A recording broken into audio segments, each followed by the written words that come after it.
Hello, my name is Ilner. I am engaged in the repair of cosmetology equipment. I have more than 10 years of work experience.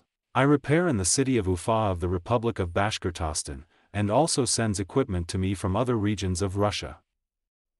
I repair such devices as diode lasers, IPL devices, ELOS, ultrasonic cavitation devices, radiofrequency lifting, lubrication devices, repair cosmetic combines, repair manipulators from all this equipment, electronic boards, repair screens, repair pumps, determine why there is a weak fluid flow.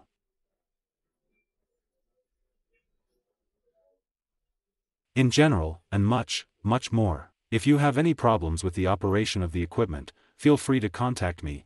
I will try to solve them as soon as possible. I have all the necessary equipment for this.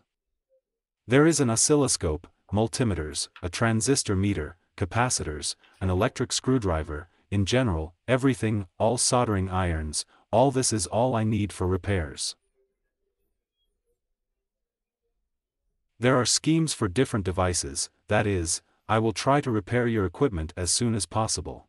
In general, if your cosmetology equipment is broken, feel free to contact me. I will try my best to solve your question. Before you get in touch, call me.